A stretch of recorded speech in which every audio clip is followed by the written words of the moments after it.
Albatta, har bir sohaga ilm bilan yondashish, ilg'or tajribalarni amaliyotga keng tatbiq qilish muhim o'rin tutishini bugun barcha yo'nalishlardagi islohotlarda ko'rish mumkin.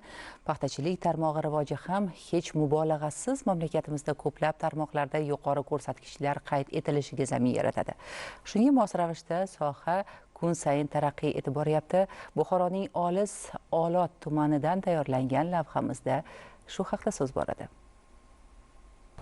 Agrar tarmoqning jadal rivoji ilmiy yondashuv bilan chambarchas bog'liq. Yangi g'o'za navlarini yaratish o'z yo'liga. Bugun iqlim o'zgarishi, tabiiy resurslarda cheklovlarning vujudga kelishi davr bilan hamohang tarzda sohaga innovatsiyalarni joriy qilishni taqozo etmoqda. Davlatimiz rahbarining qishloq xo'jaligida klaster tizimiga asoslangan yangi yo'nalishni qo'llab-quvvatlashi bu boradagi ishlarni yangi bosqichga olib chiqdi. Klasterlar tarkibidagi fermer xo'jaliklari esa olayotgan hosil salmog'i shu qadar yuqori bo'lishiga hali ham ishona olishmayapti. Mamlakatimizning bir chekka, bir cho'l joyida, Olotda, yana Olotdan ham yana chetroqda, cho'l joyida mana shunaqa paxta yetishtirish yetti quloq tushimizga ham kirmagan. Bu hammasi hurmatli prezidentimizning olib borayotgan islohotlarning natijasi.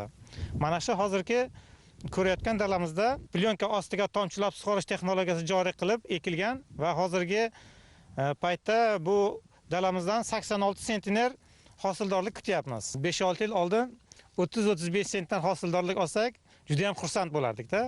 Mana hozirgi paytda 86 sentner hosildorlik olyapmiz. Ya'ni 2 barobardan ham ko'p. Salkam 3 barobar desak ham mubolag'a bo'lmaydi. Olot tumanida joriy yilda 6150 gektar maydonda chigit qadalgan bo'lsa, shundan 3150 gektar, ya'ni 50% dan ortiq qismida xorijning sermahsul navlari olib kelib ekildi. 30750 tonnalik xirmon yaratish yo'lida vegetatsiya davrini muvaffaqiyatli o'tkazgan yer egalari bu ko'rsatkichni yanada oshirishmoqchi. Joriy yilda 210 ta olotlik fermerlarning barchasi marrani katta olgan. Birinchidan, sohaga innovatsion yondashuvlar tannarxning arzonlashishiga olib keldi. Fermerlarning manfaatdorligi ortishi, hosil salmog'ining yuqori bo'lishi esa bevosita hududlar iqtisodiy ko'rsatkichlari yuqorilashiga ham xizmat qilmoqda.